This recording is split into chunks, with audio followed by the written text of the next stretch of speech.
नमस्कार, सगरमाथा टेलिभिजनको प्रस्तुति एसटिभी च्याटमा यहाँलाई स्वागत छ। म सुनिल दाहाल। मङ्सिरको निर्वाचन नजिकिँदै जाँदा फेरि वाम गठबन्धनको चर्चा सुरु भएको छ। वामपन्थीहरू फेरि एक हुने र मङ्सिरको निर्वाचनमा प्रतिस्पर्धा गर्ने भन्ने खालका बहस, चर्चा, टीका टिप्पणीहरू भइरहेका छन्। यसको सम्भाव्यता कति छ र चर्चा परिचर्चा भइरहेका छन्। कतै सत्तामा रहेका वामपन्थीहरू सत्तामा रहेका अन्य दललाई बार्गेनिङ त गर्दैछन् भन्ने विषय अहिले चासोको विषय र सबैको अत्यन्तै बहसको विषय पनि बन्न पुगेको छ। सत्ता बाहिर रहेको नेपाल कम्युनिस्ट पार्टी एमाले पनि अहिले वैशाख 30 को स्थानीय तहको निर्वाचन पछि वाम गठबन्धनको हुन सक्ने आशयका अभिव्यक्ति ती दलका नेताहरू दिन थालेका छन्। त्यसकारण वाम गठबन्धनको सम्भावना बढेको हो भन्ने प्रश्न आजको मेरो छलफलको मूल प्रश्न बन्छ। त्योसँगै वामदेव गौतमले राष्ट्रिय एकता अभियान, वाम राष्ट्रिय एकता अभियान सुरु गर्नुभएको छ। त्यसको औचित्यमाथि केहीले व्यङ्ग्य गरेका छन् र केहीले आवश्यकता छन् भनेर दाबी प्रस्तुत गरेका छन्। यो विषय पनि म छलफलमा जोड्नेछु भने समसामयिक राजनीतिक विषय र नेपाली राजनीतिको विकृति, विसङ्गति र मुलुकमा देखिएका चरम कुशासनको विषय पनि जोडेर आज म छलफल गर्दैछु। आजको यो छलफलमा मसँग सहभागी हुनुहुन्छ नेकपा एमालेका नेता घनश्याम भुसाल। यहाँलाई स्वागत छ। धन्यवाद। आराम हुनुहुन्छ? ठिकै छु।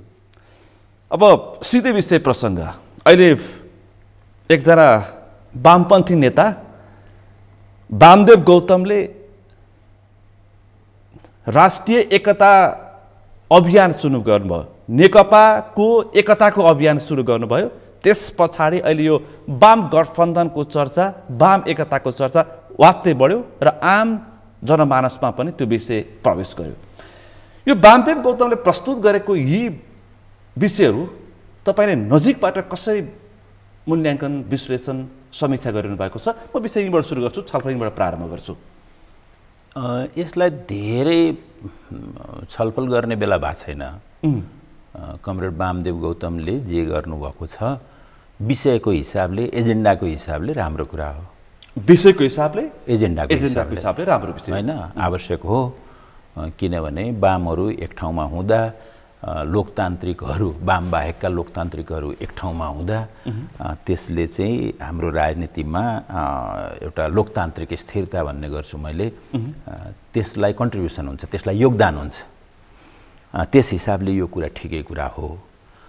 तर जसरी अलिकति मैले बाहिर देख्दाखेरि चाहिँ मतलब अलि फटाफट जादुको तरिकाले गर्न खोज्नुभयो कि उहाँले चाहिँ भन्ने लाग्छ मलाई चाहिँ। किनभने यो त वास्तविक कुरा हो, यो जीवनको कुरा हो, अन्तर्विरोधहरू छन्, यसका केही कारणहरू छन्। ती कारणहरूमा नगइकन ल तिमीहरू फुट्यौ जुटिहाल भन्ने पो अलि बढी जोड उहाँको चाहिँ छ कि जस्तो लाग्छ मलाई चाहिँ। जुन धरातलमा उहाँले यो अभियान, नेकपा एकता राष्ट्रिय अभियान प्रारम्भ गर्नुभएको छ, जुन धरातल छ, जुन व्यक्तिहरू समूहहरू उहाँले बोक्नु भएको छ, जसरी उहाँ अहिले ठुला दलका ठुला नेताहरू, वामपन्थी नेताहरूको घर दैलो गर्दै हुनुहुन्छ, यतिले नै जुन किसिमको यो यति जटिल विषयले मूर्त रूप पाउन सक्छ। म फेरि पनि त्यही भन्दैछु कि यो जस्तो किन विभाजित भयो, विभाजनका कारणहरू के हुन्, यसका जिम्मेवारहरू को हुन् भन्ने बारेमा हामीले अझै छलफल नगरिकन अथवा ती एजेन्डाहरू अगाडि नल्याइकन फुट्यौ तिमी जुटिहाल भनेर हामीले भनिदिएर हुँदैन, वा कसैले भनेर पनि हुँदैन। फेरि वामदेव कमरेडको एउटा कुरा के छ भन्दाखेरि चाहिँ उहाँ घटना पछाडि चाहिँ कुनै पनि घटना घट्यो भनेदेखि त्यसको अब यस पछाडि के गर्ने भन्ने कुरा बडा छिटो ल्याउनुहुन्छ। उहाँको धेरै राम्रो क्षमता यो हो। मैले अझै भन्ने गर्छु कि उहाँलाई 3 तलाबाट खसालिदियो भने पनि झुरुक्क उठेर उहाँ कन्फ्युजनमा रहनुहुन्न, के गर्नुपर्छ भन्ने कुरा एउटा, दुईटा, तीनटा विकल्प दिइहाल्नुहुन्छ। तर त्यसमा कति टिक्नुहुन्छ वा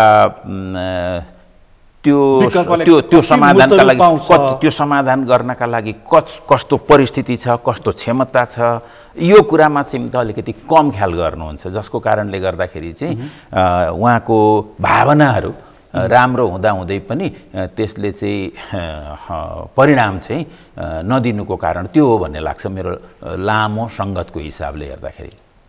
तपाईँ नेकपा एमालेमा भए पनि वाम गठबन्धन हुनुपर्छ र यसले पुनः सार्थकता पाउनुपर्छ भन्ने पक्षको एउटा दमदार नेता।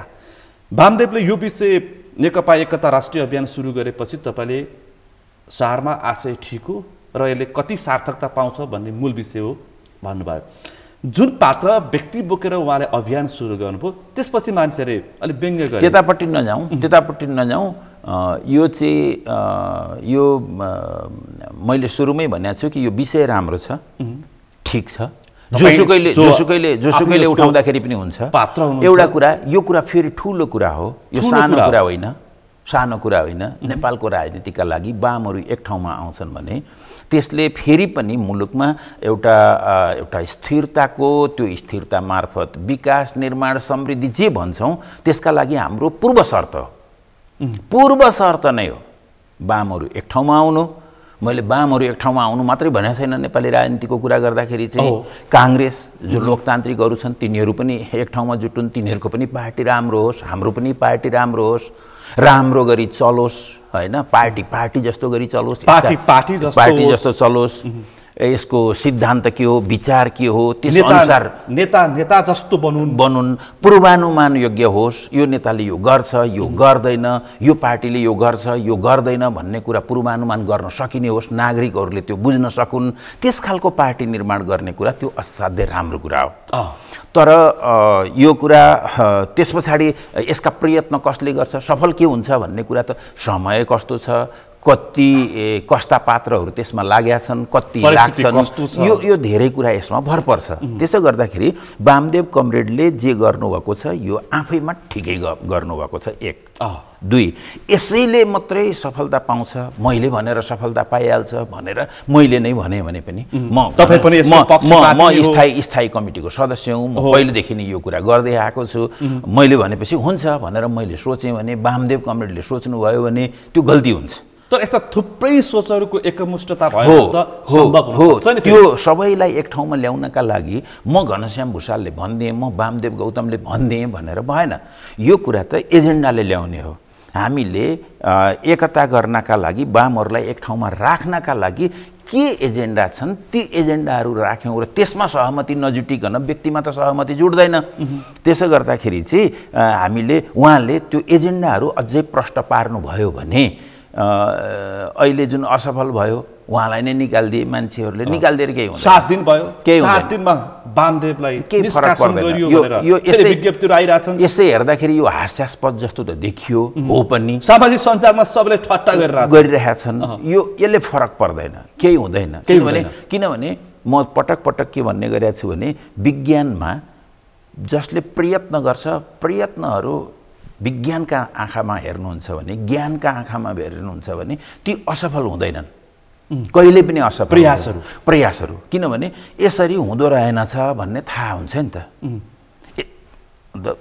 तपाईँले भने जस्तै भएन, तर दुनियाँलाई के थाहा हुन्छ भन्दाखेरि चाहिँ, आउने अरू जेनेरेसनलाई के थाहा हुन्छ भन्दाखेरि यसरी हुँदैन है भन्ने कुरा थाहा भयो। तर यसरी चाहिँ हुन सक्छ। त्यस पछाडि अरू विकल्पहरूमा जान सकिन्छ। त्यसले गर्दाखेरि वामदेव कमरेडले जे गर्नुभयो त्यस्ता इलिमेन्टहरू बोकेर, जसलाई लिएर उहाँले चाहिँ पत्रकार सम्मेलन गर्नुभयो र अब एकता गर्छु भनेर जस्ता पात्रहरू एक खालको हल्लादङ्गा गरिहाल्नुभयो होइन। ठुलो एउटा सेन्सेसन पनि ल्यायो, चर्चा पनि कमायो, गर्यो। तर जस्ता पात्रहरू लिएर उहाँले सुरु गर्नुभयो त्यस्तो बाटो हुँदो रहेनछ भन्ने थाहा भयो। अब वामदेव कमरेडले थाहा भयो र अब वामदेव कमरेडले यसबाट सिक्नुपर्छ। तर उहाँले उठाएको कुरा ठिक छ, यसलाई जारी राख्नुपर्छ भन्ने लाग्छ। तपाईँ वाम अथवा कम्युनिस्ट शक्तिहरू एउटै किताबमा उभिनुपर्छ भन्ने एउटा सशक्त आवाज उठाउने, तपाईँ पार्टीभित्र आलोचना होस्, पार्टीभित्र नै तपाईँको विरोध होस्, तर त्यो नसुनिकन तपाईँ आफ्नो ध्येयमा एकीकृत र दृढ हुनुहुन्छ। यो नेकपा एकता राष्ट्रिय अभियान वामदेवले सुरु गर्दाखेरि चाहिँ उहाँले कस्ता किसिमले कस्ता योजनाहरू के कुरामा ध्यान दिएर अभियान सुरु गर्नु, तपाईँको सुझाव मागेँ मैले। होइन, त्यतापट्टि हामी धेरै नजाउँ, थोरै सुझाव। होइन, मेरो भनाइ उहाँको एउटा तपाईँको एउटा जुन आशय छ त्यो आशय प्रति पनि कता होइन मैले भने मतलब उहाँको यो कुरा ठिक छ वामहरू एक ठाउँमा आउनुपर्छ भन्ने कुरा, तर वामहरू कसरी एक ठाउँमा आउँछन् भन्ने कुरा हामीले प्रस्ताव अगाडि सारेर त्यसअनुसार प्रयत्न गऱ्यौँ भनेदेखि त्यो प्रयत्नहरू सार्थक हुने बढी सम्भावना छ। त्यसर्थ उहाँले त्यसलाई उहाँले ठोस मूर्त एजेन्डाहरू अगाडि सारेर जानुपर्छ जोसुकैले पनि। बस कुरा एक्लै दौडेर सम्भव छैन। स्वभावैले यो त समाजको कुरा हो, सामूहिक कुरा हो, पार्टीको कुरा हो, त्यसो गर्दाखेरि चाहिँ एक्लै गरेर हुँदैन। अस्ति भर्खर फुटेको छ, नेकपा 4 टुक्रा भएको छ। यदि वामदेवको पार्टीलाई पनि हामीले जोड्ने भने माओवादी छुटिएको छ, माधव कुमार नेपालहरू नेकपा एकीकृत समाजवादी बनाइसकेका छन्, वामदेवको अभियान छ, यति धेरै तुस छ, एक अर्कालाई प्रत्येक दिन धारे हात लगाइरहेका छन्। उस्तै पर्यो भने राजनीति गरेरै समाप्त पारिदिने खालका प्रयासहरू पनि भइरहेका छन्। यस्तो षड्यन्त्रको पुलिन्दाभित्र पनि वामदेवको सार्थकता पाउने अपेक्षा सहितको प्रयासलाई सही भन्न सकिन्छ। उहाँको एजेन्डा ठिक छ, भावना ठिक छ। अब उहाँले हेरौँ यी असफलताबाट पनि सिक्दै उहाँले भोलि के गर्नुहुन्छ त्यसलाई हेरौँ र उहाँ ल्याउनुहोस्, त्यस्तो प्रस्तावहरू ल्याउनुहोस्, तपाईहरुको साथ हुन्छ ल्याउनुहोस् भनेर जोसुकै पनि जसले एकताको पक्षमा कुरा गर्छन् व्यक्तिगत रूपमा म सहयोग गर्छु। यो अभियानले कहिले सार्थकता पाउला? मङ्सिरको निर्वाचन वरिपरिसम्म सार्थकता पाउला? यस्तो कुरा चाहिँ के छ भने नि, अब हुन त हामी कहाँ यो ज्योतिषहरूलाई हेराएर पनि हामी राजनीतिको कुरा गर्ने गर्छौँ। प्रधानमन्त्री ज्योतिषीले भनेर होइन, नेपालको राजनीतिक परिस्थितिले स्वयं काङ्ग्रेसको, नेपाली काङ्ग्रेस, त्यसको इतिहास, त्यसका गतिविधि, अरू पार्टीहरू तिनले खेलेको भूमिका, त्यो अवस्थामा नेपाली काङ्ग्रेसको नेताको हिसाबले शेरबहादुरजी प्रधानमन्त्री बन्नुभयो भन्ने भन्दा पनि कस्तो बनाउन खोजिया छ नि त बेला बेलामा होइन, ज्योतिषले भनिदिएर उनी चाहिँ प्रधानमन्त्री भएका हुन् भन्ने खालको कुरा सुन्ने ठाउँमा हामीले अब सार्वजनिक भएकै विषय हो। बुझेँ मैले। यस्तो बेलामा के लाग्न सक्छ भन्दाखेरि मैले चाहिँ अब यो वाम मोर्चा कहिलेसम्म बन्छ भनेर ज्योतिषले चाहिँ भनिदियोस्, उहाँ भनिदिइसक्यो त, एउटा ज्योतिषले चाहिँ 7 चोटि हुन्छ भनेर भनिसक्यो, 5 पटक उहाँ भइसक्नुभयो भनेर त्यसरी सोचेर तैँले पनि यसो भन्, अर्काले पनि यसो भन्, राजनीतिमा सबैले यस्तो प्रेडिक्सन गर, पूर्वानुमान गर, भन भन्ने हिसाबले भन्नु राम्रो हुँदैन कसैलाई पनि। त्यस अर्थमा त्यसो गर्दा म भन्दैछु हो, त्यही मैले भन्दैछु कि हामीले यो एजेन्डालाई यो हाम्रा पार्टीहरूमा, वाम पार्टीहरूमा कतिको लैजान सक्छौँ र स्वयं वाम पार्टीका कार्यकर्ताहरूले, नेताहरूले यो कुरालाई कतिको बुझ्नेछन्। उनीहरूले आफ्ना साना स्वार्थहरूलाई छोड्नका लागि तयार होलान् कि नहोलान्, होइन, त्यहाँका गुटहरूका, त्यहाँका व्यक्तिहरूका ती स्वार्थहरूलाई छोड्न तयार होलान् कि नहोलान् भन्ने कुरामा यो भर पर्छ। मेरो गुटको नेता योभन्दा म माथि उठ्नुपर्छ है, मैले अगाडि हेर्नुपर्छ है, सिङ्गो बाम हेर्नुपर्छ है, सिङ्गो बाम हेर्दै मैले मुलुकको राजनीति हेर्नुपर्छ है, यसको भविष्य हेर्नुपर्छ है भनेर हामीले दुनियाँलाई बताउन सक्यौँ, हामी चाँडै नै यो गर्छौँ। अब सकेनौँ भनेदेखि दुर्भाग्य हुन्छ, त्यो सकिँदैन। त्यसो गर्दाखेरि यो सकिन्छ नै म भन्दिनँ, तर म आशावादी छु।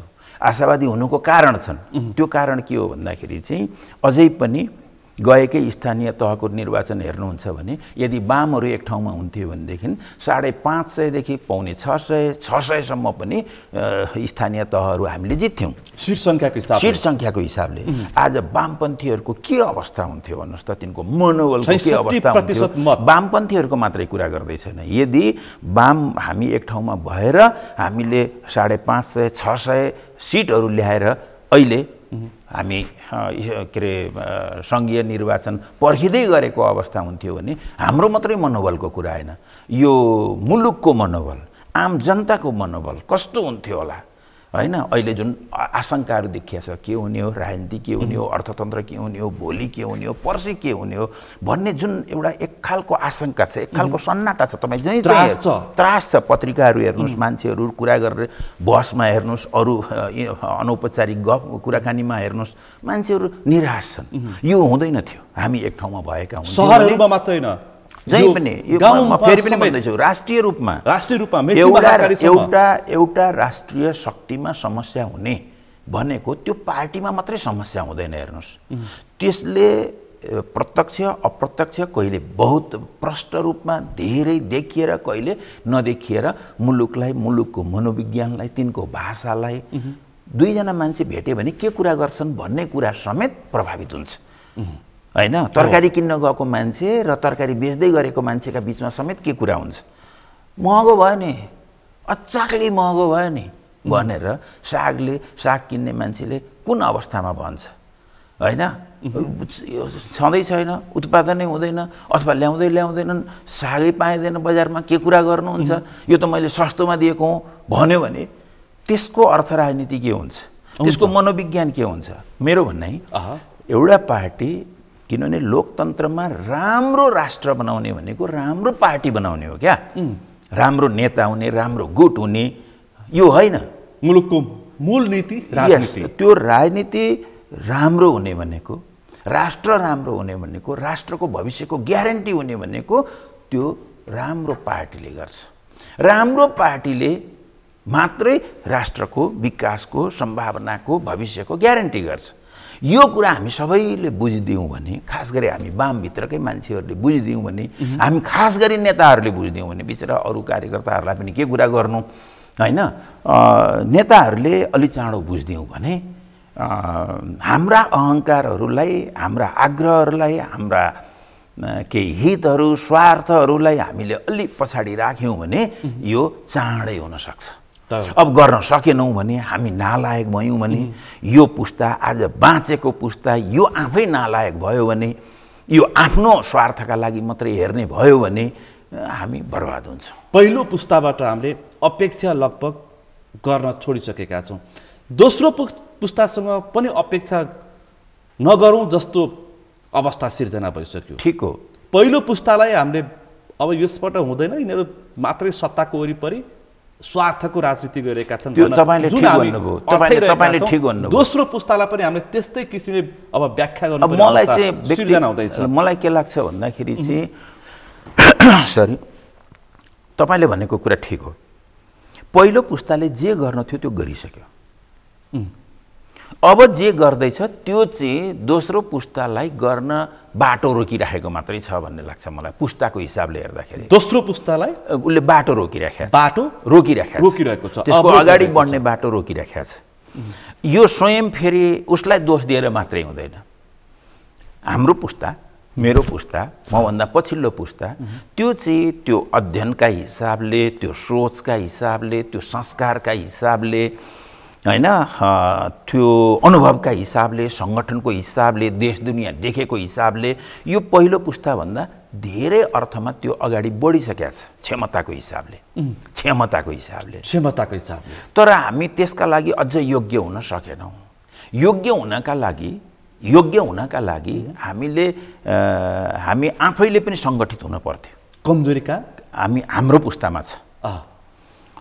आजको समस्या भनेको यो कोणबाट हेर्नुहुन्छ भने यो हाम्रो पुस्तामा समस्या छ कि हामी जे हो त्यो भन्न सकिराखेका छैनौँ।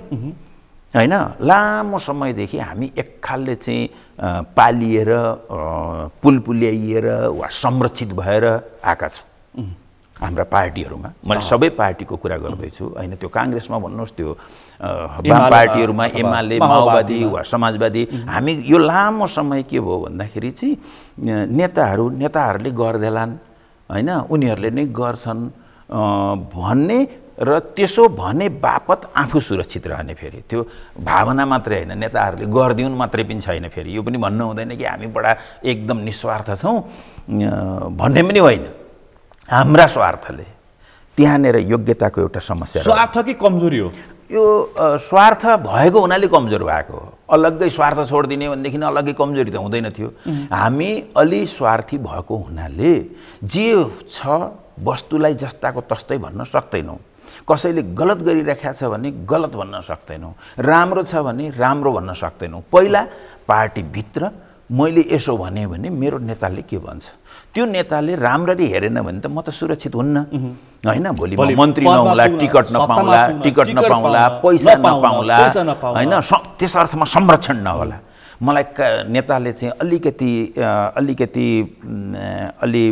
के भन्ने वक्र दृष्टिले हेर्यो भने अनि पार्टीमा माथिको एउटा नेताले वक्र दृष्टिले हेर्ने बित्तिकै त तल त ठुलो पंक्तिले चाहिँ उसलाई फलो गर्ने पंक्तिले चाहिँ फेरि त्यस्तै वक्र दृष्टिले हेर्छ, त्यो कुरा समाजमा पर्ला। अनि मलाई चाहिँ पार्टीभित्र बाहिर समाजमा यो त शक्तिहीन रहेछ, यसको केही लाग्दो रहेछ भनेर चाहिँ भन्लान्।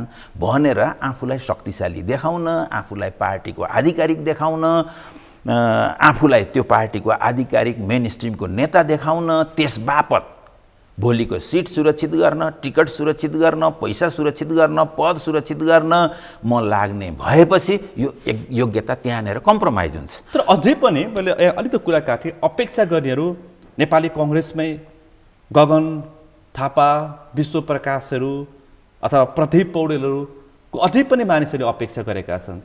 नेकपा एमाले भित्र घनश्याम भुषाल, योगेश भट्टराई, गोकर्ण विष्ट, शङ्कर पोखरेलहरूको अझै पनि मान्छेले अपेक्षा गरिरहेका छन्। माओवादीमा पनि पम्फा भुषाल, वर्षमान पुन, जनार्दन शर्मा अझै पनि मैले केही व्यक्तिहरू अब यो चर्चामा रहेका व्यक्तिहरू अपेक्षा गरेका छन्। ठिक हो, तपाईँले भनेको कुरा मान्छु। तर हाम्रो एउटा भनाइ छ नि, अड्को पड्को तेलको धुप भन्छन् के, त्यो भने के हो भन्दाखेरि अरू कोही नभएपछि यिनीहरूले पो केही गर्छन् कि भन्ने हो। तर म चाहिँ इमानका साथ के भन्छु भने हाम्रो पुस्ताले जे गर्नुपर्ने हो त्यो गरेका छैन। जे गर्नुपर्ने त्यो गरेका छैन। र त्यो अपेक्षा जनताको अपेक्षा, कार्यकर्ताको अपेक्षा, मुलुकको अपेक्षा हामीले पुरा गर्न सकेका छैनौँ। हाम्रो पुस्ताले पुरा गर्न सकेन। म केही भनेर म चर्चामा होला, अर्को चर्चामा होला, अर्को चर्चामा होला, व्यक्तिका रूपमा हामी मरेका छैनौँ भनेर हामीले देखाइराखेका हौँला, बजारमा भनिराखेका हौँला। तर हाम्रो पुस्ताले आजको यो सङ्कट, जुन सङ्कटको यसको तीव्रता छ, सङ्कटको राष्ट्रिय राजनीतिको सङ्कटको, पार्टीहरूको सङ्कट छ हैन, त्यो भने नि मैले, त्यो सङ्कट त सर्दै गएर त्यो साग किन्ने र साग बेच्नेवालामा पनि पर्छ बिचरा। तपाईँले अब तेस्रो पुस्तालाई पनि बेइमानी गर्नु, म फेरि भन्दैछु, त्यही तिनको भान्सामा पर्छ हैन। अनि यस्तो राजनीतिमा हुर्केका, म स्वार्थी छु, मेरो नेता स्वार्थी छ, म स्वार्थी छु भने मेरो चाहिँ जो पछाडि आउँछ ऊ पनि बिचरा यसमा हुर्केर आउँछ। तपाईँले भनेको कुरा ठिकै हो कि हामी अर्को पुस्तालाई पनि स्पोइल गर्दैछौँ, बर्बाद पार्दैछौँ। त्यसले यो कोणबाट हेर्नुभयो भने हाम्रो पुस्ता एक हिसाबले भन्दा आज जुन पार्टीमा जति मान्छेहरू छन् उनीहरू अझै पनि जनताको, कार्यकर्ताको, मुलुकको भविष्यका प्रति सोच्छन् भनेर ती पार्टीमा मान्छेहरूले सोच्छन् र ती पार्टीका वरिपरिका समर्थक शुभचिन्तकहरूले सोच्छन्, अहिले पनि सोच्छन् हैन। यी तमाम नालायकीका बावजुद म फेरि भन्दैछु, हाम्रो पुस्ताको नालायकीको कुरा गर्ने हो भने जस्तो पार्टी विभाजित भयो, पार्टी विभाजित हुने बेलामा हामी त्यो एकीकृत पार्टीका दोस्रो पुस्ताका साथीहरू एकचोटि बस्यौँ, मेरै उसमा निवासमा बसेका थियौँ। त्यति बस्यौँ र पार्टी एकताबद्ध हुनुपर्छ है, विभाजन हुन हुँदैन है भन्ने कुरामा 11-12 जनाले हामीले सहमति गऱ्यौँ त्यतिखेरका स्थायी कमिटीका सदस्यहरूले। त्यतिले मात्रै पनि एउटा कत्रो उत्साह जगाएको थियो मान्छेहरूलाई र आशा जगाएको थियो कि पार्टी विभाजित हुँदैन होला, अब यतिका मान्छेहरू लागे भनेर चाहिँ भनेपछि। तर पछि के भयो भने हामी त्यही 11 जना पनि एकै ठाउँमा जुट्न सकेनौँ, तितर भयौँ। हामीले के गर्यौँ भन्दाखेरि चाहिँ जब नेताले कम्मर कस्या थिएन विभाजनका लागि, तबसम्म हामी एकताको कुरा गर्यौँ। हेर्नुहोस् त, नेताले जब कम्मर कसेनन् तबसम्म चाहिँ त्यतिखेरसम्म हामी चाहिँ एकताको कुरा गर्यौँ। जब नेताले चाहिँ पार्टी विभाजितै गर्न गए त्यतिखेर हामी आफै लुरु तिनका पछाडि लाग्यौँ। त्यो स्थिति त भयो। त्यसो गर्दाखेरि चाहिँ तपाईँले यो ठिकै प्रश्न उठाउनु भयो, ठिकै सन्दर्भ उठाउनु भयो कि हाम्रो पुस्ताले जे गर्नु पर्थ्यो त्यो गरेन, गरेको छैन। र यो पुस्ताका लागि पनि धेरै समय चाहिँ छैन अब गर्नका लागि, धेरै समय छैन। अर्को पुस्ता पनि हैन, हाम्रो पुस्ता अझै पनि जुन तपाईले भन्दै हुनुहुन्छ कि केही आशा छ, केही विश्वास छ, यो निर्णायक रूपले अब आशा गर्न लायक नहुने प्रमाणित हुनका लागि पनि अब धेरै समय छैन। यदि यस्तै रह्यो भने हाम्रो पुस्ताले दुर्भाग्यवश नेपाली राजनीतिमा आफ्नो औचित्य, यही वामदेव गौतमले अहिले वाम एकता भनेर एउटा अभियान सुरु गर्नुभएको छ, नेतृत्वको प्रयास गर्नुभएको छ। तपाईहरु जस्तै माओवादीमा होस्, समाजवादीमा होस्, एमालेमा होस्, यी युवा पुस्ताले नेतृत्व गर्न सक्दैन, एकचोटि आँट गर्न सक्दैन। हैन, यो कुरा चाहिँ वामदेवजीले यसलाई एक हिसाबले चाहिँ रङ्गी चङ्गी हिसाबले चाहिँ ल्याउनु पनि भयो। उहाँलाई पनि थुप्रै आरोप छ, मैले फेरि भन्दैछु, भन्नुभयो राखेर सुन्नु न, व्यक्तिहरु राखेर मैले भन्दैछु अभियान चलाउनु भएको छ, तर तपाईहरुबाट त मैले अपेक्षा हुँदैन। उहाँले जसरी चिन्ता ल्याउनु भयो त्यो ठिकै छ, सबैले त्यसै गरी गर्नुपर्छ भन्ने कुरा पनि होइन, व्यक्तिगत रूपमा त्यसरी गरेर हुँदैन भन्ने लाग्छ मलाई चाहिँ। भावना त्यो ठिक भए पनि हैन, मैले यस्तो सोच्नु कि मैले भाषण गरिदिएपछि, मैले आह्वान गरिदिएपछि एकताबद्ध हुन्छ भन्ने कुरा सोचेँ भने यो गलत हुन्छ। मैले भन्न खोजेको यति मात्रै। त्यसो गर्दाखेरि चाहिँ हाम्रो पुस्ताले, वामभित्रै पनि हाम्रो पुस्ताले सोचेको छ, सोच्न चाहिँ सोचेको छ। फेरि बिचरा म त्यसलाई बिचरा पुस्ता भन्छु के कहिलेकाहीँ, सोच्न चाहिँ सोचेको छ। अब मैले मेरो पुस्ताका सबै साथीहरूलाई म कुरा गर्छु, छलफल भइरहेछ, म सबैसँग गर्छु, सबै जसोसँग कुरा हुन्छ, सबैले एकता जरुरी छ भन्छन्। अनि कुरा गर्दै जाँदा कहाँनेर समस्या भयो भन्ने कुरा पनि भन्छन्।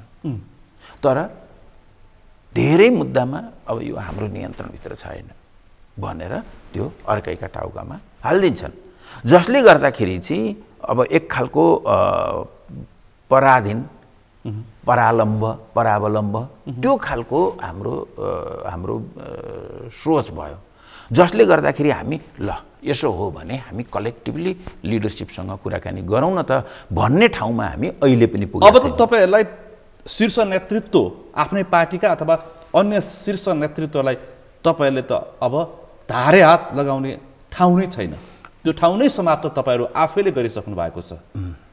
म कति जायज हुन्छु हैन, ठिकै हो, नागरिकको आँखाबाट हेर्दाखेरि मेरो प्रश्न म तपाईको कुरालाई मैले ठिकै समर्थनै गर्छु कि हामीले आफ्नो योग्यतालाई हामीले ठिक पारेनौँ, हामीसँग त्यो क्षमता छ तर योग्य भएनौँ, नेतृत्व गर्न सकेनौँ, हामीले त्यसलाई चाहिँ परिणाममुखी बनाउन सकेनौँ भनेको नेतृत्वकै अभाव हो। त्यसमा हाम्रो समस्या छ भनेपछि यो मङ्सिरको वरिपरिसम्म यो वाम गठबन्धन हुने सम्भावना छैन।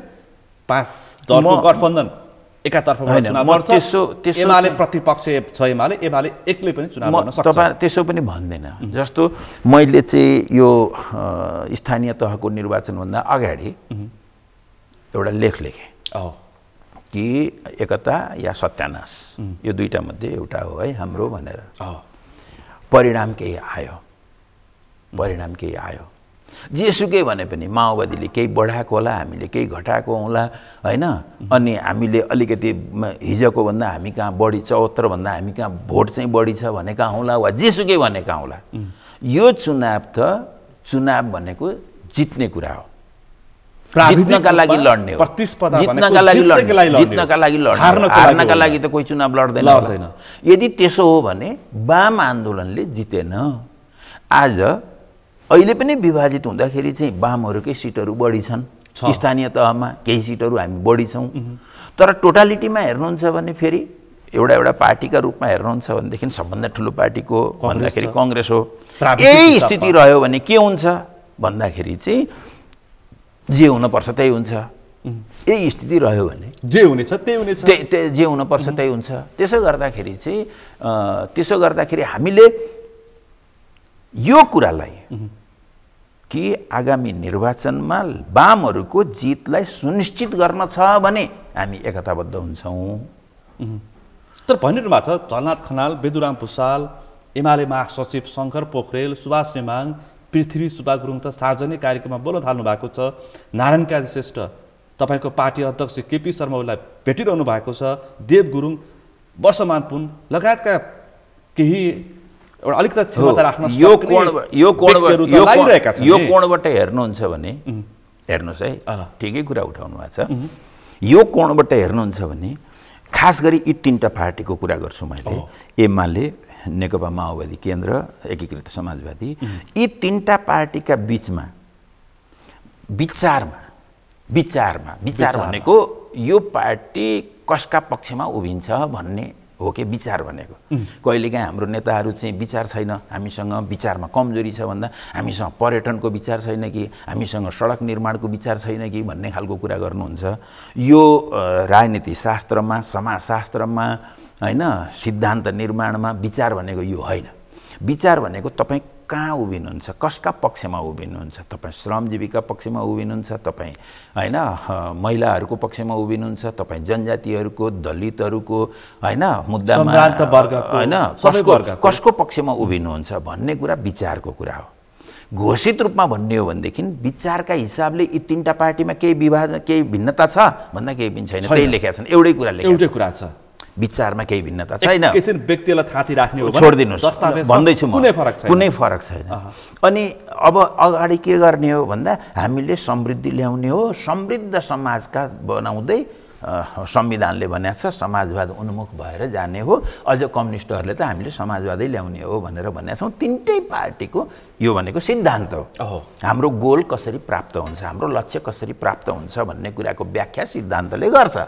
त्यो कुरामा हामी एकै ठाउँमा छौँ। फेरि कुनै दस्तावेजमा केही फुलझडी जोड्या छौँ, कसैले बुलाकी लगाएको छ, कसैले चाहिँ यहाँ रिङहरू लगाएको छ, केही लगाएको होला, त्यस्तो गरेका छौँ हामीले। आफ्ना आफ्ना चाहिँ भाषाहरू त्यहाँ परेका छन्, तर भाषाको शैली आदि इत्यादि फरक छ। तर जेनरल एउटा सैद्धान्तिक दिशाको हिसाबले भन्यो भने केही फरक छैन, बेकार कुरा हो, एउटै कुरा हो। विचार फरक छ भन्ने कुरा फरक भनेको के हो? बेकार हो, त्यो बेकार हो, बनाएको हो। त्यो भने त्यो ढुङ्ग्री फुलाकी यसो जोडेको, लिपस्टिक लगाएको हैन, टाई लगाएको, त्यति मात्रै हो। कोही टाई लगाएको, कोही टाई नलगाएको, एक कुरो यति मात्रै हो। त्यति हो। दोस्रो कुरा। तेस्रो कुरा, सङ्गठनात्मक यसको सङ्गठन कस्तो हुन्छ भन्दा श्रमजीवीहरूको पक्षमा लड्ने मान्छेहरूको हुन्छ, त्यही अहिले मैले भने जस्तै त्यो विचारको पक्षमा लड्ने मान्छेहरूको हुन्छ, त्यसप्रति प्रतिबद्ध मान्छेहरूको हुन्छ।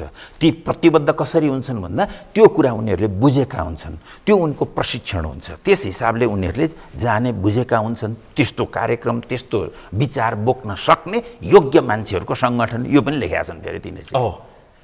भनेपछि विचारमा समस्या छैन, सिद्धान्तमा समस्या छैन, सङ्गठनमा समस्या छैन। भनेपछि सङ्गठनमा समस्या छैन, व्यक्तिको प्रवृत्ति र व्यवहारमा। म फेरि त्यही भन्दैछु। मेरो प्रश्न के हो भने, मेरो सबैसँग मैले हाम्रो नेताहरूसँग भेटेर मैले सोध्ने कुरा के हो भने, सोधिराखेको कुरा के हो भने, र अथवा मैले गरेको विवाद भनेको कहिलेकाहीँ चाहिँ घनश्यामले विवाद गर्यो, भन्न नहुने कुरा भन्यो भनेर चाहिँ अलिअलि हल्लाखल्ला पनि गर्छ। त्यो मैले भनेको के हो? मेरो प्रश्न के हो भने, फेरि भन्दैछु, मैले प्रश्न के भन्दैछु भने, विचारमा समस्या छैन, एउटै हो। सिद्धान्तमा हाम्रो कुनै विमति छैन, सङ्गठनमा विमति छैन भने विमति केमा हो? प्रवृत्तिमा भन्ने मेरो प्रश्न हो। म भन्दैछु। त्यसो गर्दा बाँकी रहने के हो भन्दा गुट हो। गुटका स्वार्थहरू हुन्, गुटको नेतृत्व हो। बाबा, यत्रा कुराहरूमा समानता छ। हाम्रो मुलुक यहाँ छ, यस्तो अवस्थामा छ। कम्युनिस्ट पार्टीसँग अहिले पनि मान्छेहरूको यत्रो अपेक्षा छ। अपेक्षा नभएको भए यत्रो भोट हाल्दैन थिए मान्छेले, यत्रो अपेक्षा छ। अनि हामी यो मुलुकको जिम्मेवारीबाट भाग्न मिल्छ? यो वाम आन्दोलनको जिम्मेवारीबाट भाग्न मिल्छ? हामी बाँचेको पिँढी यो मिल्दैन। यसका बारेमा सोचौँ। केपीलाई भन्नुहोस्, पुष्पकमल दाहाल प्रचण्डलाई भन्नुहोस्, माधव नेपाललाई भन्नुहोस्, तपाईँहरूले भन्नु पर्यो। म फेरि तपाईँलाई मैले भन्दैछु कि मेरो प्रश्न यही नै हो। आजको मुख्य प्रश्न के हो भने, यत्रा कुरामा समानता छ, केमा समानता छैन भन्दा त्यहाँको भागभण्डामा समानता। समस्या माधव कुमार नेपाल, समस्या केपी शर्मा ओली, समस्या पुष्पकमल दाहाल प्रचण्ड, भागभण्डाको समस्या, निहित स्वार्थको समस्या। अब यो पनि यो मात्रै भन्यो भने पनि मैले फेरि मेरो जिम्मेवारी पुरा हुँदैन, फेरि मेरो इमान्दारिता भन्छ मात्रै घनश्याम होइन भनेको समस्या कहाँ हुन्छ भन्दाखेरि चाहिँ समस्या म र कमरेड ओली, कमरेड अनन्त र कमरेड प्रचण्ड, कमरेड बेदुराम र कमरेड माधव नेपालमा हेर्दाखेरि समस्या छन् भने कहाँ छन् समस्या भन्दा मूलत समस्या पार्टीको हिसाबले भन्नुहुन्छ भने त्यो माधव नेपालमा छ, प्रचण्ड कमरेडमा छ, ओली कमरेडमा छ, त्यसपछि हाम्रो लेभलमा छ, त्यसपछि क्रमशः तल त्यति समस्या छैन। जति म कहाँ छ, योभन्दा बढी समस्या मभन्दा माथि छ। यसरी हेर्नुपर्छ। समस्या तल पनि जान थालेको छ। अस्ति समाजवादीको मन्त्री परिवर्तन भयो। अब हेर्नुहोस् त, सहरी विकास मन्त्री रामकुमारी झाँक्री रुँदै उहाँ सिंहदरबारबाट बाहिरिनु भयो। मानिसहरूले यति अर्थ आयो कि राजनीति भनेको कति स्वार्थी हुँदो रहेछ। हिजो त्यस्तो आदर्शको कुरा गर्ने झाँक्री आज रुँदै रुँदै एक पक्ष अथवा एउटा पक्षले विश्वास गरेको नेत्री हो है। फेरि मैले भन्न खोजेको पदको लागि नेताले जे पनि गर्न तयार हुँदो रहेछन्, त्यसको एउटा ज्वलन्त उदाहरण दृष्टान्त झाँक्री भनेर अहिले मानिसहरूले व्याख्या गर्दैछन्। एउटा कुरा त व्यक्तिमा कुनै प्रवृत्ति छन् भने त्यो अचानक उसैमा मात्रै आकाशबाट पातालबाट आउँदैन।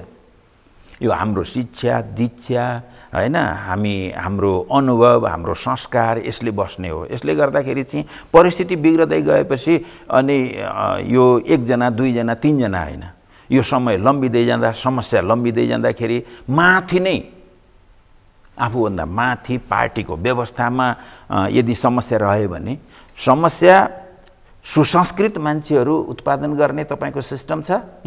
मान्छे जतिसुकै गर्दाखेरि पनि मान्छेहरू चाहिँ त्यो प्रक्रिया रोकिँदैन र त्यसबाट राम्रा नागरिकहरू निक्लँदै जान्छन्, राम्रा विद्यार्थीहरू निक्लँदै जान्छन्, राम्रो नयाँ नयाँ जेनेरेसन आउँदै जान्छ। यदि सिस्टममा समस्या छ भनेदेखि त्यसले उत्पादन गर्ने भनेको स्वार्थी होइन, आत्मकेन्द्रितहरू नै हो।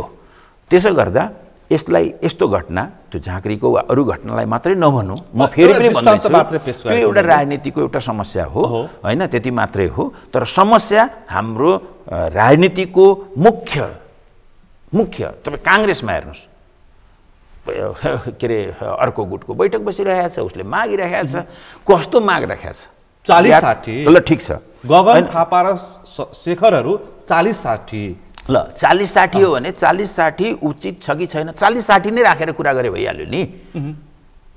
40-60 को भागभण्डा हुनुपर्छ भन्ने कुरा छ भने त्यो पार्टीभित्र त्यसलाई औपचारिक छलफल गरे भइहाल्यो नि, त्यहाँबाट समाधान निकाले भइहाल्यो नि। त्यसलाई लोकतान्त्रिक हिसाबले छलफल गर्नुहोस् र एउटा निष्कर्ष निकाल्नुहोस्। सकिन्छ पनि, त्यो सक्न पर्यो नि, त एउटा सक्षम पार्टीले सक्न पर्यो। हाम्रो पार्टीभित्र पनि समस्याहरूलाई त्यसै गरी खुला छलफलमा राखेर र लोकतान्त्रिक हिसाबले, लोकतान्त्रिक भनेको कमसेकम त्यसको पहिलो शर्त के हो भने त्यहाँ विशेषाधिकार कसैको हुँदैन, जहाँ विशेष अधिकार कसैको हुँदैन भन्ने कुरा तपाईले चाहिँ देउबाजीको विशेषाधिकार बनाएर पहिले चाहिँ उहाँलाई पाखा राख्नुहुन्छ, प्रचण्डलाई पाखा राख्नुहुन्छ, ओलीजीलाई पाखा राख्नुहुन्छ भने त्यो डेमोक्रेटिक कुरा भएन। म फेरि पनि भने यसरी काङ्ग्रेसभित्र पनि छलफल गरेर निष्कर्ष निकाल्नुहोस्, हामीभित्र पनि छलफल गरेर निष्कर्ष निकाल्नु, त्यो गरे भइहाल्यो। त्यो नहुँदाखेरि के हुन्छ भन्दा पार्टीहरू गुटमा चल्न थाल्छन्, किनभने उसले नेताले कुरा सुनेन, मेरो कुरा सुन्दैन भनेपछि मैले के गर्नु पर्यो भन्दाखेरि गर्नु पर्यो। अनि मैले अर्कोसँग छलफल गर्नु पर्यो र त्यसमा उसँग चाहिँ सहमति ल्याउनु पर्यो। उसका इन्ट्रेस्टसँग मैले कम्प्रोमाइज नगरिकन सहमति हुँदैन, किनभने विचार त हामीले पोलेर खाइसकेका छौँ होइन। विचार पोलेर खाएपछि पार्टीमा हुने गुटबन्दी भनेको त्यो नृशंस, त्यो पाशविक, त्यो खुट्टा तानातानको, त्यो पशुगत हुन्छ मात्र, त्यो मानवीय हुँदैन। अस्ति भर्खर फुटेको माधव कुमार नेपाल जो एमाले भित्र सिस्टम भएन, प्रविधि भएन, विधि भएन, केही पनि भएन भनेर नेपाल कम्युनिस्ट पार्टी एकीकृत समाजवादी खोलेको 7-8 महिना भयो। 6 महिनामा मन्त्री परिवर्तन, मन्त्री हुन पाउने र हुन नपाउने बिचको हेर्नुहोस् त त्यहाँ वितण्डा, मान्छेहरू कति हाँसे। अर्को पनि यो राजनीतिको पछिल्लो ज्वलन्त दृष्टान्त हो यो अझै हुन्छ हेर्नुहोस् यो चाहिँ आज चाहिँ यहाँ छ नि मतलब समाजवादीको तपाईँले देख्नुभयो काङ्ग्रेसको देख्नु भएको छ हाम्रै देख्नु भएको छ माओवादीमा पनि उचालेर बसेका छन् दर्जन जति हैन यो यदि यसलाई चाँडै यो व्यवस्था ल्याउन काम गरेका नेतृत्व गरेका ती पार्टीहरूले यदि बेलैमा सोचेनन् भने हामीमाथि यो आजको संवैधानिक व्यवस्थामाथि प्रश्न उठ्न थाल्छन् त्यसो गर्दाखेरि हामी झन् डरलाग्दो किन हरेक बेलामा तपाईले 7 साल हेर्नुहोस् वा पछि हेर्नुहोस् 47 सालको कुरा हेर्नुहोस् अहिले नै हेर्नुहोस् अरु जुनसुकै मुलुकमा हेर्नुहोस् क्रान्ति गर्ने शक्तिहरूको योग्यताले क्रान्तिको रक्षा हुने वा नहुने कुराको ग्यारेन्टी गर्छ क्षमताले उनको योग्यताले उनको क्षमताले क्षमता पनि चाहियो योग्यता पनि चाहियो र ती नहुँदाखेरि यदि क्रान्तिकारी ती शक्तिहरू क्रान्ति गर्ने शक्तिहरू ती पात्र भनेको पार्टी हुन्छन् तिनीहरूले नालायकी देखाए भने इतिहासमा के हुन्छ भन्दा त्यो पञ्चतन्त्रमा त्यो रुखको प्वालमा बस्ने चाहिँ एउटा गुण बनाएर बसेका कागहरू तल अर्को प्वालमा चाहिँ सर्प बस्थ्यो जब बच्चा पार्थ्यो लगेर उसले खाइदिन्थ्यो भन्ने एउटा पञ्चतन्त्रमा कथा छ त्यस्तै अनि हाम्रो स्थिरता हाम्रो भाग्य हाम्रो भविष्य यो सबै हामी केही गर्छौं क्रान्ति गर्छौं क्रान्ति अर्कैले खाइदिन्छ हाइज्याक गरिदिन्छ फेरि क्रान्ति गर्छौं जनताले क्रान्ति गर्छन् तिनले पार्टी बनाउँछन् तिनले पार्टीहरूलाई समर्थन गर्छन् नेताहरूको जय जय गर्छन् ती नेतामा आफ्नो भाग्य देख्छन् भविष्य देख्छन् आफ्ना सन्तानहरूको अनुहार देख्छन् तिनका नेताहरूमा जब क्रान्ति हुन्छ अनि नेताले त्यो सबै सपना त्यो सबै संकल्प त्यो सबै हिजोका बाचाहरू त्यो सबै भुलिदिन्छ र ऊ आफ्नो लागि आफ्नो सत्ताका लागि आफ्नो अहंकारका लागि ऊ हिँड्न थाल्छ त्यहाँनिर जब त्यो हिँड्न थाल्छ त्यो सर्पले त्यो बच्चा कागको बच्चा खाइदिए जस्तो स्थिति हुन्छ के त्यतिखेर जनताको सपनाहरूको बच्चाहरू खाइन्छन् अहिले त्यही भएर हैन त्यो हुन्छ त्यसले गर्दाखेरि फेरि पनि के गर्ने हो भन्दा आफ्ना पार्टीहरू सुधार्ने हो मैले मेरो पार्टी सुधार्ने हो कांग्रेसले कांग्रेसको पार्टी सुधार्ने हो अरूले अरूको पार्टी सुधार्ने हो त्यो बिना पार्टी सुधार कहिलेकाहीँ हामी भन्छौँ पार्टी सुधार्ने भनेपछि फेरि तपाईलाई अनुशासन आयोगले कारबाहीको जुन सिफारिस गरेको थियो खै त्यो कहाँ पुग्यो थाहा छैन अहिले चर्चा छैन त्यो के भयो फेरि त्यस्ता किसिमका फन्डा पनि निकालिन्छ फेरि हैन त्यो त एउटा सानो घटना थियो त्यो चाहिँ हैन थियो होला भन्ने लाग्छ मलाई तर नेपाली राजनीतिको लागि त्यो एउटा महत्त्वपूर्ण हैन त्यो व्यक्तिले वा व्यक्तिले वा केही मान्छेहरू त्यहाँ बसे होलान् किनभने त्यो देखिन्छ भने तपाईहरुसँग कुरा गर्दा को कुरा गर्दाखेरि त्यसका अधिकारीहरुले होला बुझे कि उहाँको इन्टरभ्यु यसो हेर्दाखेरि के देखिन्छ भन्दाखेरि चाहिँ मलाई पहिलेदेखि शंका थियो भन्ने टाइपको छ के घनश्याम माथि पहिलेदेखि शंका थियो भन्ने यस्तो न्यायाधीश तपाईले कल्पना गर्नुस् जसको अगाडि मुद्दा छ उसले के भन्छ नि मलाई पहिलेदेखि शंका थियो भनेपछि त्यो मुद्दाको फैसला उसले के गर्छ भन्ने कुरा बुझिदैन त्यही भनेपछि यो कुरा छोड्दिउँ यो व्यक्तिको कुरा भयो बिचरा यो चाहिँ हैन मतलब उहाँको आनी बानी हैन इन्टरभ्युहरु त्यो देखिराख्नु भएको छ तपाईलाई यो मेरो अग्रज हो पाउँछ कि पाउँदैन तपाईलाई के लाग्छ भन्ने मेरो प्रश्न हो तपाई कारबाहीको भोगी हुन सक्नुहुन्छ कि हुनुहुन्न अथवा यो विषय यतिकै टुङ्गिसक्यो यस्ता कुराले पनि पार्टीमा कारबाही हुन्छ भने यस्ता कुराले पनि मेरो पार्टीमा कसैको पार्टीमा भने आजको 21औं शताब्दीको नेपालको कुनै पनि पार्टीमा यस्ता कुराले कारबाही हुन्छ भने त्यो पार्टीको हैसियत क्षमता के हो भन्ने कुरा देखिन्न तपाईले त्यसो गर्दा चिन्ता गरेको हो कि ओलीको प्रवृत्तिको तपाईले विरोध गरेको मेरो एउटा कुरा छ तपाईले ठिकै कुरा उठाउनु भो मैले उठाएको कुरा के मात्रै हो यो मेरो कचिङ्गल व्यक्तिसँग मेरो केही चीज छैन किनभने व्यक्तिगत सम्बन्धको हिसाबले भन्ने हो भनेदेखि त यही बीचमा ममाथि भएका गाली गलौज अपमान यो सबैको कुराले मैले त्यसको के उत्तर दिन्थे होला त्यो अर्को कुरा भयो त्यसलाई मलाई कुनै मतलब छैन मैले उठाएको प्रश्न अलि सैद्धान्तिक छ, अलि राजनीतिक छ, होइन, अलि वैचारिक छ। त्यो भनेको हामीले जुन विचारहरू हाम्रो सैद्धान्तिक रूपमा जुन विचारहरू हामीले पार्टीमा स्थापित गरेका छौँ सैद्धान्तिक रूपले, त्यो विचारहरूलाई, त्यो सिद्धान्तलाई कार्यान्वयन गर्ने हामीलाई कार्यक्रम चाहिन्छ भनेको अझै प्रष्ट भन्दाखेरि समृद्धिको कार्यक्रम के हो? समृद्धि भनेको छौँ भने मैले जे गर्छु त्यही समृद्धि हो होइन, त्यसको मैले भन्दैछु आज कम्युनिस्ट आन्दोलनले समृद्धि र समाजवादतर्फ मुलुकलाई लैजाने भन्छ भने त्यो समृद्धि कसरी आउँछ? त्यो भनेको कृषिमा कसरी आउँछ, उद्योगमा कसरी आउँछ, शिक्षा र स्वास्थ्यमा के हुन्छ, हाम्रो आर्थिक नीतिहरू के हुन्छन्, सुशासन कसरी बनाउँछौँ, विदेश नीति कसरी हुन्छ, यो तोकौँ। र मेरो पार्टीको अध्यक्ष र मेरो पार्टीको सामान्य सदस्य सबैको एउटा कार्यक्रम हुन्छ। सबै पालिकाहरूको, सबै प्रदेशका कमिटीहरूको र सङ्घीय हाम्रो केन्द्रीय कमिटीदेखि लिएर सम्पूर्ण पार्टी शक्ति त्यो विचार बोकेर, त्यो सिद्धान्त बोकेर, त्यो कार्यक्रम बोकेर जनतामा जान्छ। यस्तो कार्यक्रम भएपछि हामीले के गर्छौँ भन्दा त्यस्तो कार्यक्रम बोक्ने हामीलाई मान्छे चाहिन्छ।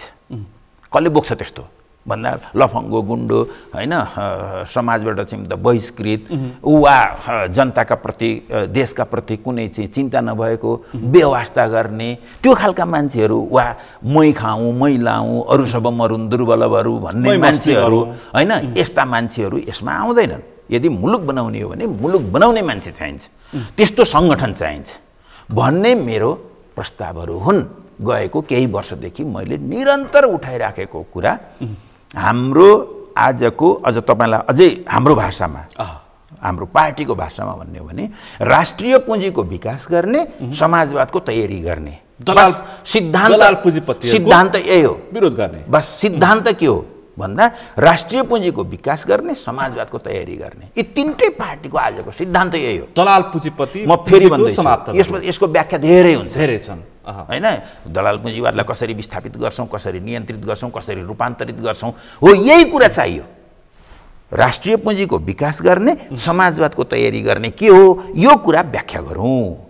यो व्याख्या हामीले सार्वजनिक कार्यक्रम होइन, पार्टीको विधि र प्रवृत्ति, विधि र प्रक्रिया हुन्छ, पार्टीभित्र छलफल गर्नु पर्यो। सार्वजनिक कार्यक्रममा गएर, सार्वजनिक सञ्चार माध्यममा गएर उफ्रिएर उचालेर हुँदैन। ठिक हो, तपाईँले ठिकै भन्नुभयो। के तपाईँलाई लाग्छ कि मैले यो कुरा चाहिँ बाहिर मात्रै भनेको छु? लाग्दैन, मलाई चाहिँ लाग्दैन। यो कुरा त मैले भित्र लेखेर, एक त यो विचार बनाउने कुरामै म लागेको छु।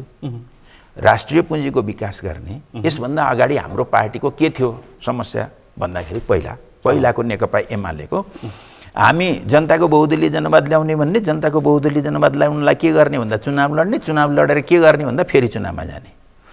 चुनावदेखि चुनावसम्मको गोलचक्करमा हाम्रो नेकपा एमाले थियो। यो मैले करिब फेरि भन्दैछु, म यही भन्दैछु। 64-65तिर हामी यो कुरा गर्दैथ्यौँ। 64-65तिर यो नेकपा माओवादी केन्द्र के गर्दै थियो? माओवादी थियो त्यतिखेर। माओवादी के गर्थ्यो भन्दाखेरि हेर्नुहोस्, मनमा विद्रोह, मुखमा शान्ति, अन्तिममा गर्ने त विद्रोह हो भन्थ्यो, अनि चुनाव लड्न जान्थ्यो। चुनाव लड्ने के अरे विद्रोह गर्ने भन्ने, चुनाव लड्ने, अनि चुनावलाई प्रभावित पार्न प्रयत्न गर्ने, विद्रोहको कुरा गर्ने, चुनाव लड्ने, त्यो पनि त्यही गोलचक्कर। म फेरि भन्दैछु, म तपाईँलाई भन्दैछु, हामी त्यो समस्यामा थियौँ। हामीले के भन्यौँ भने कि अब यसरी होइन, हामी आजको हाम्रो क्रान्तिकारीहरूको काम भनेको, दायित्व भनेको मुलुकलाई समृद्ध बनाउँदै समाजवादतिर जाने हो। समृद्ध बनाउने भने के हो भन्दा हाम्रो मुलुकमा राष्ट्रिय पुँजीको विकास गर्ने हो भनेर भन्यौँ हामीले। यसरी राष्ट्रिय पुँजीको विकास गर्ने हो, समाजवादको तयारी गर्ने हो भन्ने कुरामा हामी एक ठाउँमा उभियौँ। हामी यो कुरा उठायौँ हाम्रै पार्टीभित्र, मैले नै अगुवाई गरेका थिएँ, होइन, उठायौँ यो कुरा। हाम्रो पार्टी तयार भयो, माओवादी तयार भयो, हामीले एउटा सहमति गरेर पार्टी एकता गर्दाखेरि डकुमेन्टको आधारै यही बन्यो, यही विचार बन्यो। तर त्यस पछाडि चाहिँ अब त्यसलाई त्यो राष्ट्रिय पुँजीको विकास कसरी गर्ने हो भन्दा अहिले मैले भने जस्तै त्यो कृषिमा के हो, उद्योगमा के हो, हाम्रो शिक्षामा के हो, स्वास्थ्यमा के हो, सुशासनमा के गर्छौँ, विदेश नीतिमा के गर्छौँ भन्ने कुराको सुस्पष्ट व्याख्या गरेनौँ हामी। जसले गर्दा यो समृद्धि, समाजवाद, यो यी सबै नारा के भयो भने यो कसले हात्ती छामे जस्तो, मैले आँखा चिम्म गरेर हात्ती छामे भनेदेखि कसैले होइन यो पाइप जस्तो, कसैले चाहिँ पिलर जस्तो, कसैले के जस्तो। यस्तो देख्छु कि म प्रति प्रश्न गर्छु, तपाईँहरूको आशय यस्तो थियो, तर केही नेतृत्वकर्ताको मनसाय के रहेछ भन्दाखेरि वामपन्थी एक हुने, ठुलो शक्ति बन्ने, सत्तामा जाने, अनि त्यसपछि त्यही तपाईँले भनेको दलाल पुँजीपतिहरूको नेतृत्व गर्ने, संरक्षण गर्ने, बिचौला, सेटिङ, हरेक यस्ता प्रवृत्ति बोकेका मानिसहरूको संरक्षण गर्ने र पार्टीमा तिनीहरू बिस्तारै हाबी हुँदै जाने। त्यसको निष्कर्ष यहाँ यस्तो निस्कियो कि नेतृत्वमा बस्ने अनि उसका संरक्षण कस्ता खालका व्यक्तिहरूको हुने प्रश्न देखेनौ। म फेरि पनि भन्दैछु, न्यायाधीश नियुक्ति गर्दाखेरि तपाईँ किन त्यस्तो हुन्छ, किन त्यस्तो हुन्छ भन्दा तपाईले गर्ने के हो भनेर तपाईले सबैको बीचमा सहमति गरेर सुस्पष्ट देखिने गरी आफ्ना विचारहरू अगाडि ल्याउनु भयो भने दुनियाँले जब तपाईले घोषणा गरेको काम गर्नुहुन्न त्यतिखेर मान्छेले तपाईमाथि प्रश्न गर्छन् र तपाईले त्यही काम गरिराख्नु भएको छ कि छैन भन्ने मानक हुन्छ, तपाईमाथि तपाईको मूल्याङ्कन गर्ने एउटा ठाउँ हुन्छ।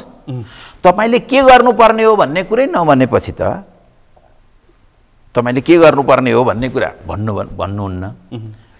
तपाईले जे गर्दै जानुहुन्छ त्यही हो के भयो भन्दै जानुभयो भने यो जता भत्क्यो त्यतै दैलो भन्ने जस्तो हुन्छ। त्यसले गर्दाखेरि चाहिँ हामीले त्यो किन हुन्छ तपाईले भने जस्तो त्यो मान्छेहरू त्यो पार्टीमा किन व्यथितिहरू आउँछन्, दलाल त्यो पुँजीपतिहरू किन पस्छन् हैन, किन मौलाउँछन्, अदालत किन त्यस्तो हुन्छ, संसद त्यस्तो किन त्यस्तो हुन्छ, सरकार किन त्यस्तो हुन्छ, पुलिस प्रशासन किन त्यस्तो हुन्छ भन्ने कुराको गाँठी। अब यो पपुलिस्ट हिसाबले चाहिँ यसलाई ठुल्ठुलो कुरा गरेर बाटोमा आउनका लागि यो हरेक एजेन्डालाई चाहिँ लिएर चाहिँ धरना टेक्दाखेरि, चिच्याउँदाखेरि, बोल्दाखेरि त रमाइलो कुरा हो। यसको समाधानको कुरा गर्नुहुन्छ भनेदेखि त्यसको समाधान कहाँबाट पनि त हो। म भन्दैछु यसको समाधान कहाँबाट सुरु हुन्छ भन्दा यसको समाधान राम्रो पार्टी निर्माण गरेर हुन्छ। राम्रो पार्टी नभएको मुलुकमा राम्रो अदालत हुँदैन, राम्रो पार्टी नभएको ठाउँमा राम्रो सरकार हुँदैन, राम्रो पार्टी नभएको ठाउँमा राम्रो संसद हुँदैन। त्यसो गर्दा राम्रो पार्टी नभएको ठाउँमा राम्रो राज्य हुँदैन, राम्रो राज्य नभएको ठाउँमा राम्रो राष्ट्रको निर्माण हुँदैन। त्यसले गर्दा तपाईँ राष्ट्र राम्रो बनाउन चाहनुहुन्छ, राज्य राम्रो बनाउन चाहनुहुन्छ, न्यायाधीश एउटा न्यायाधीश अर्को न्यायाधीश, मेरो घुसखोर न्यायाधीश ठिक, तिम्रो घुसखोर न्यायाधीश गलत, मेरो गुन्डा जिन्दाबाद, तिम्रो गुन्डा भन्ने कुराले कसरी समाधान हुन्छ? मूल नीति नै खराब। त्यसो गर्दा सुनिलजी मलाई लागेको के हो भने पार्टी ठिक गरिएन भने मेरो नेता हो भनेर मैले थोरै पनि राष्ट्रिय पार्टीको हिसाबले मेरो नेता हो, मेरो गुट हो भनेर थोरै पनि कन्सेसन दिने कुराले यो मुलुकको भाग्य कम्प्रोमाइज हुन्छ, यसमाथि सम्झौता हुन्छ। त्यसले गर्दा जिम्मेवार मान्छेले, जसले आफूलाई जिम्मेवार सोच्छन्, ती मान्छेले यस खालको कम्प्रोमाइज मुलुकको भविष्यसँग आफ्ना स्वार्थहरूका बीचमा कम्प्रोमाइज गर्ने कुरा गलत हुन्छ। त्यसकारण त्यसो गर्दा पार्टीलाई नै ठिक बनाउनु पर्छ। पार्टी तपाईहरु ठिक नहुँदाखेरि अब स्वतन्त्र पार्टी नै बनिसकेको छ। रवि लामिछानेले स्वतन्त्र राष्ट्रिय पार्टी बनाइसकेका छन्। 165 स्थानमै स्वतन्त्रहरू प्रतिस्पर्धा गर्दैछन्। हिजो भेला सम्पन्न गरेका छन्। हिजो तपाईहरु बालेन शाहरु, हर्क साम्पाङ, गोपी हमारालाई केही पनि होइन भन्नेहरूलाई अस्ति स्थानीय तहको निर्वाचनले ठूलो झड्का दियो। अब फेरि 165 स्थानमा प्रतिस्पर्धा गर्न उत्रियो भने ल जिते ननिकाले पनि उनीहरूले हराउन सक्ने क्षमता राख्न सक्छन् नि। यसको प्रतिफल यी ठुला नेता, ठुला दल, यस्ता यी सबै विकृतिको प्रतिफल आउँदैछ, देखिँदैछ। मान्नुहुन्छ? यो चाहिँ म मान्छु हैन। पार्टीहरूको इतिहास यो अस्ति 74 सालदेखि वा अस्ति 50 सालदेखि 47 सालदेखि होइन, केही सय वर्ष भयो पार्टीहरूको इतिहास संसारमा यस्ता चिजहरू भएका छन्। तर के छ भने एउटा प्रवृत्ति के छ भन्दाखेरि अलि एउटा मुख्य प्रवृत्ति, यस्ता पार्टीहरूले राम्रो काम नगर्दा तलबाट प्रगतिशील एजेन्डाहरू इस्युहरू आवाजहरू उठ्छन् र स्वतन्त्रले सानसाना पार्टीहरूले पनि उठाउँछन्। तर सामान्यतया के हुन्छ भने ठुला पार्टीहरूले व्यवस्था गरिरहेका ती इस्युहरू जब पपुलर हुन्छन् ती ठुला पार्टीले नै ती इस्युहरू टिप्दिन्छन् र अगाडि जान्छन्। सामान्यतया त्यस्तै भएको छ। त्यो अमेरिकामा हेर्नुहोस्, त्यो ब्रिटेनमा हेर्नुहोस्, त्यो अरू मुलुकहरूमा हेर्नुहोस्, त्यो हाम्रै मुलुकमा हेर्नुहोस् हैन। हिजो कसैले एउटा मान्नुहोस् न कुनै जनजातिले क्वेसन उठाएको थियो भने, जनजाति को एनजिओले उठाएको थियो भने, कुनै सामाजिक संस्थाले उठाएको थियो समावेशी हुनुपर्छ भनेर यही कुरा कसैले गरेको थियो 47 सालको संविधान बनाउँदा हामीले वास्ता गरेनौँ भने पछि पपुलर हुँदै गयो। यो त कसले टिप्दियो भन्दाखेरि त्यो उठाउने साथीहरू आज सब इतिहासमा तिनको मूल्याङ्कन हुन्छ खोज्दै जाँदाखेरि, तर देख्दाखेरि कहाँ गयो भन्दाखेरि त्यो प्रक्रियामा कहाँ गयो भन्दाखेरि ती मुद्दाहरू दलहरूले लिइदिएर अगाडि गए। यदि बालेनहरूले प्रगतिशील एजेन्डाहरू उठाएका छन् भने ती हाम्रै एजेन्डा हुन्।